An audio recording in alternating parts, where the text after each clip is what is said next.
One of the benefits of having a private baptism ceremony like this is that I can make the homily as long as we want, we can make it as short as we want, we can say whatever we want, we can roast some people, roast and toast some daddies. No, I'm kidding, I won't do that. We will celebrate them. And so just be prepared for a 5-hour sermon. Okay, 5 hours. We'll be here till midnight. No, I'm kidding. One of the questions I asked Rixton during the baptism ceremony is, I said, what kind of movies do you like? And one of the movies that he mentioned was The Incredibles. I said, do you like Lion King or these other movies that, or even Mona? Maybe we could have the Medina family do a little hula. Maybe. No, I'm kidding. We won't have them do that. We won't put them on the spot for their skill sets right then. So what we will do though is celebrate. I want to do this. I don't want to celebrate these, the paperwork and the rules and all that. That's not what this is about. I want to go beyond that. I want to go beyond it. And I want to go beyond it because this is a great day in the life of this family, and it's been an honor and a privilege to spiritually journey with them. And one of the things that, if you're not familiar with The Incredibles story, it's a film that came out by Pixar. And Pixar Entertainment came out with these characters, this family based off of a guy named Mr. Incredible and Mrs. Incredible, and they have superpowers, okay? And they also have some kids, and those kids have superpowers as well.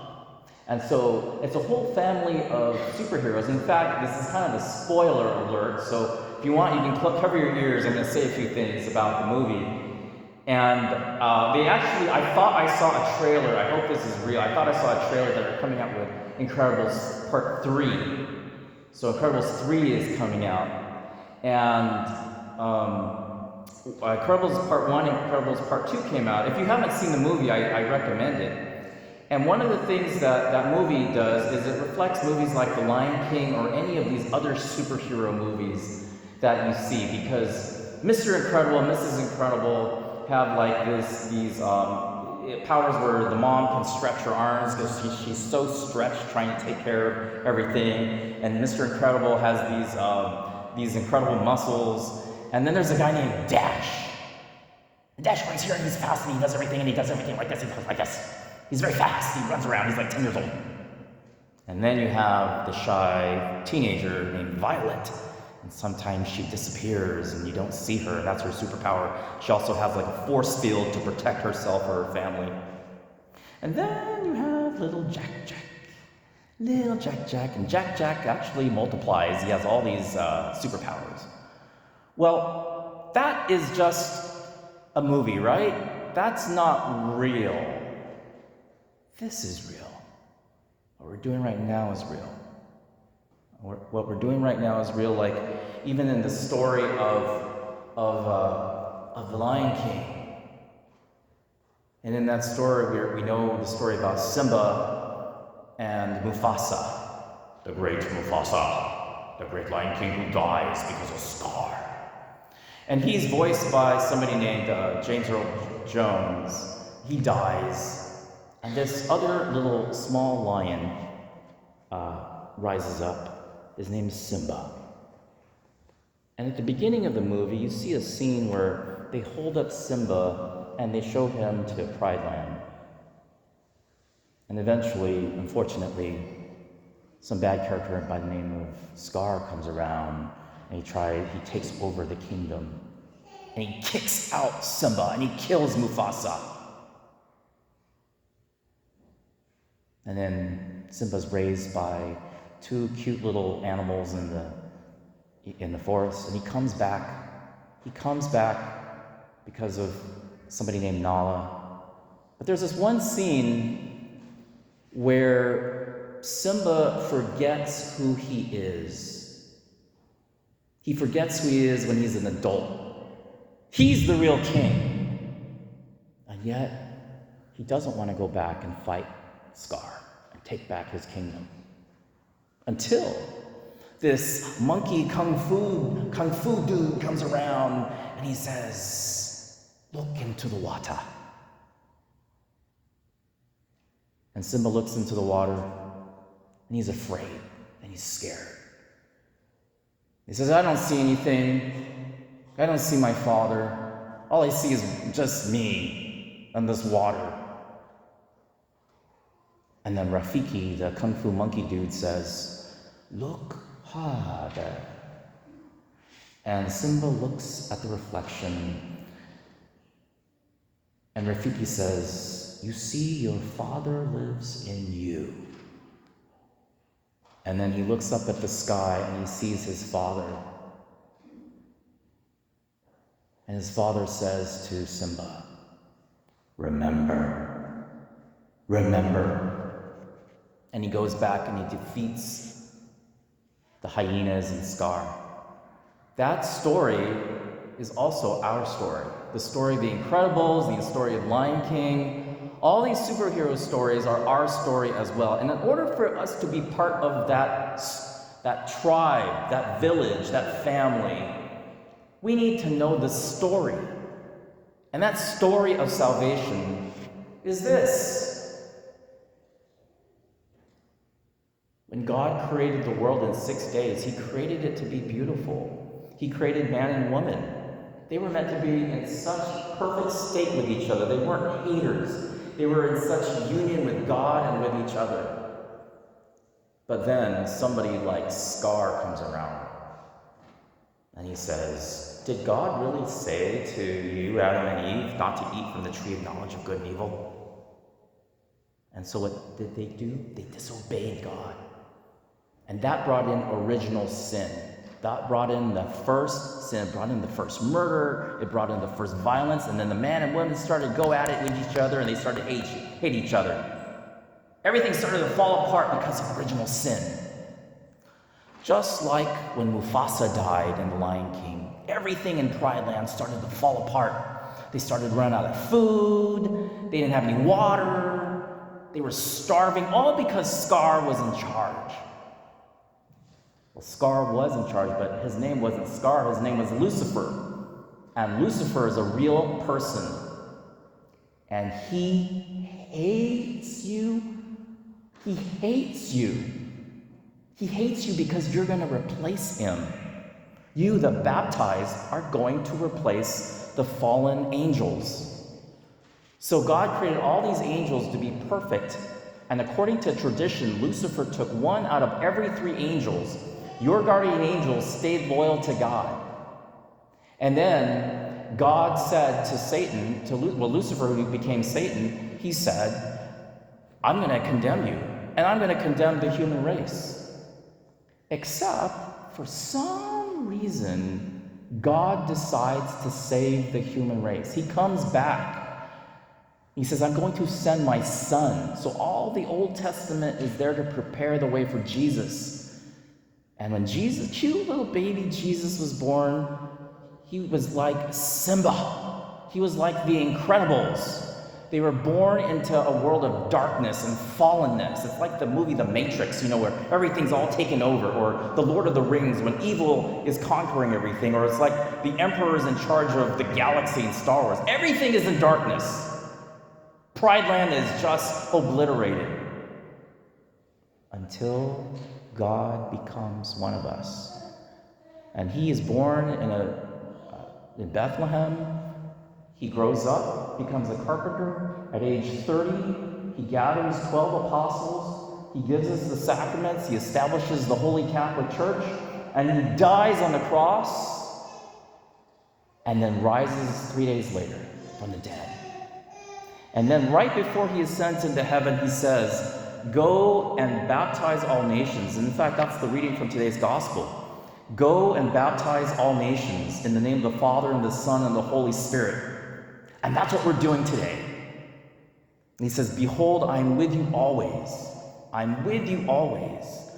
Remember. Because we're going to have moments in our life like Scar or the villains in The Incredibles. There's going to be those moments, but it's baptism that now saves us. God did not save the angels, the fallen angels, but he does save the human race. But here's the thing. Lucifer is real, the devil is real, heaven, I've mentioned heaven so many times. Heaven is real, but also hell is real. And we want to go to heaven, and this starts with baptism. And so, this is the message today, and people that are not baptized are watching this.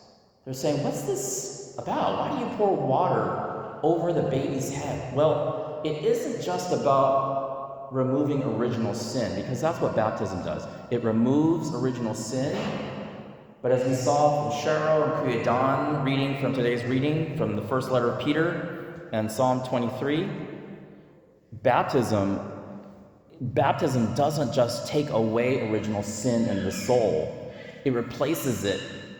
James John Jr. is going to be a prince of the kingdom.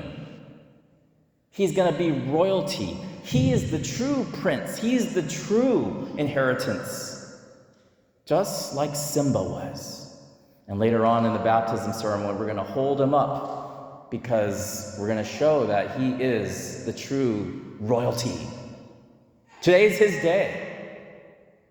And he's going to make his return today after he is washed from original sin.